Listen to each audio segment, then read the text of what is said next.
मी मंगेश महादेव मेहर, राज्य संपर्क प्रमुख, महाराष्ट्र राज्य शिक्षक संघटना।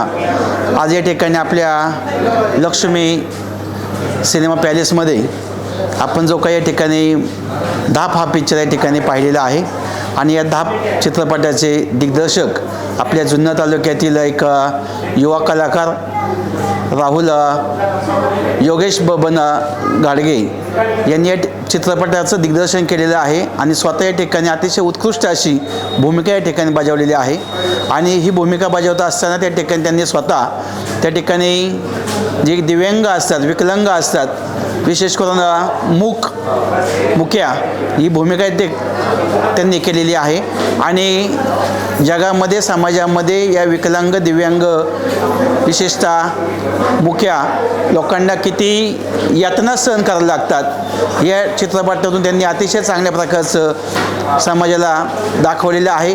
त्याचबरोबर या चित्रपटाची जी काही संपूर्ण शूटिंग आहे ती विशेष करून आपल्या पुणे जिल्ह्यातील रांजणी गाव असेल, निमगाव सावा असेल, गडाची वाडी असेल, खोडद परिसर असेल, त्याचबरोबर आपल्या पुणे जिल्ह्यातील मार्केट यार्ड, गुलटेकडी या ठिकाणची भूमिका असेल, त्याचबरोबर शनिवारवाडाचा परिसर असेल, हा सगळा परिसर या ठिकाणी आपण पाहत असताना निश्चितपणे आपला जिल्हा असेल किंवा आपल्या तालुक्यातील एक युवक चांगल्या प्रकारची भूमिका या ठिकाणी बजावत असताना पाहायला मिळते। त्याचबरोबर या चित्रपटामध्ये मित्रप्रेम कसं असतं हे देखील या ठिकाणी आपल्याला पाहायला मिळालेलं आहे। त्याचबरोबर या देशामध्ये जी काही हिंद देश के निवासी सभी जन एक है, रंग रूप वेशभाषा चाहे अनेक है।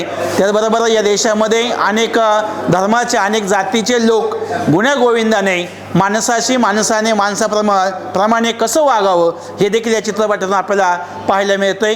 असे अनेक संदेश या चित्रपटाच्या माध्यमातून निश्चितपणे आपल्याला पाहायला मिळालेले आहेत आणि एक प्रकारे अतिशय चांगल्या प्रकारचं मानवतेचं दर्शन, माणुसकीचं दर्शन देखील या चित्रपटातून आपल्याला पाहायला मिळालेलं आहे। निश्चितपणे जे काही आपल्या तालुक्यातील युवा कलाकार योगेश बबन गाडगे यांना या पुढचा भावी काळ अतिशय चांगल्या प्रकारचा आहे, अशा प्रकारच्या शुभेच्छा या निमित्ताने मी व्यक्त करतो आणि पुनश्च एकदा त्यांचं मनापासून अभिनंदन करतो। थांबतो। धन्यवाद।